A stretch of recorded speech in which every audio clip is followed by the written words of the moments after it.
I know that Teaser was there. I can't remember. It was because Danbi was fighting for potentially his first. Danbi was top 3. That's right. Yeah. I know this was at least winners finals, and Danbi showed off the Falco last week. And I love seeing so much of this bird.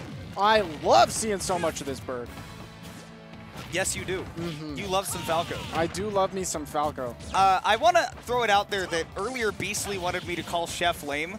I can't do that while I'm on the mic with you because I will get killed. Crucified. Yeah. No, Chef's not lame. Chef's cool. No, Chef is cool. And based. Chef and is also great. That was weird of Beastly. I'll fight Beastly anytime. Well, he didn't even need to say that for that to be true. No. You would just fight Beastly I would just regardless. fight Beastly anytime, TBH. I'm going to have to be like the mom for you two at Heartbeat. Nah, but Beastly's cool, though. He is cool. He is cool. Teaser and Danbi. Those are some pretty cool guys. It's a slow start, which I think you'd expect because Danbi loves to set up his conditioning, see what you're going to do throughout the set. You know what you're going to get out of Teaser and Danbi on it. Danbi very much plays positions. And he says, I'm going to be doing this one thing, I'm covering this one spot, and if you decide to do something about it, then I'm reacting and changing the game plan around that. A reactive player for sure. And I think that's one reason why Falco is so good for him in this matchup, and why he's seen like near immediate success. Because even if he didn't beat Teaser last week, he did get game wins, and he did have really solid games with the Falco. He can implement this game plan where he's able to interrupt a lot of what Teaser wants to do. The Blazers do a good job of interrupting charge shot or forcing Teaser to do something early and preemptively. The Reflector allows him to play reactively around some of those tools. And he's also starting to play around the Zaire a lot more. Yeah, he was getting blown up by the Zaire last week. Was indeed, and honestly, I think some of that is, you know, him playing to Falco's strengths, but not playing to a Samus who had adapted to those strengths. Right, because very clearly, you know, Falco does a lot that is so unfortunate for Teaser to get yoinked in there. You know, Danbi's the yoinker. He is the yoinker. He's not even playing Yoshi, but he will still yoink you. It's crazy because normally, like, Falco will have a lot of tools that shut down Samus tools, but that doesn't mean that she doesn't have any play in the matchup. And the Zaire is absolutely one thing that comes in clutch, is able to outrange the Reflector and force a lot of interaction out of Falco. Her buttons are still just so good. Her long-range normals, that dash attack is incredible. And even the back hit of the Nair putting in work here. But no! My God, that's not what you want to see if you're a Teaser fan. I think that Teaser, re-grabbed the ledge and then just had no escape. Because, how do you tech that move? How do you tech that move? It's difficult to even think about because it is multi-hit, so if you guess wrong, you're done either way. Oops, you're dead.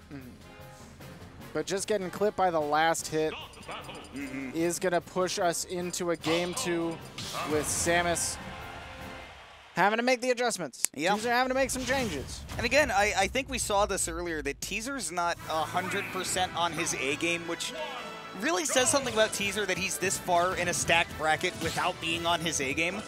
But it's even better that Danbi has come through after last week, polished the Falco a little bit, and seems like he has made even more adjustments for this matchup in particular. And I love that patience from Teaser, not going to shoot his shot where most Samus would, but waiting for the Reflector, getting the clean grab. The thing is, the reward for Samus playing in this playstyle that does work around Falco's strengths, it is so low reward. The charge shot tripped Danbi, and I just want to point that out. Yeah, it's kind of BS. It can do that? Any move that does low enough damage and hits at a certain angle has a % chance to trip in this game. Charge shot, you thought it could do it all, and you can find out it does more. As it turns out, also sometimes a banana. I thought the banana gun was something else. Yeah, no. It's... You know, Teaser got a lot of those last week, too. And this is something that happened to Chef a whole lot less, especially against Teaser, because the recovery mix-ups were What's crazy is that wasn't even like similar to the ones where Danbi had been doing, where it's just out of range of, you know, snap and ledge. That was Teaser, like, full belief. It definitely could have died in a Jordan-esque fashion. Honestly, Teaser just does that sometimes. Just does that. Teaser, he's like you said, Danbi's a very, you know, reactive to the game state. Teaser is very active. Was this close to stealing Teaser's stock there by trading the forward air with down air with no jump, but Teaser barely out of range. Did not recognize, and then didn't get the combos. And this is what I was talking about earlier with the Chef versus Teaser match that's so important for Falco in this matchup, is that you have to make the absolute most out of all of these opportunities. Like there, you got to get like 40% off of that combo from the up tilt. I love the choice to toss that charge shot there. Teaser's doing a great job of mixing up when and when they are not going. And it's really catching Danbi off guard. Catching Danbi at timings where he wants to press button. If there is one thing that Teaser's like super duper good at, it's mixing up timings. That is like what he is all about. And also catching when Danbi wants to press.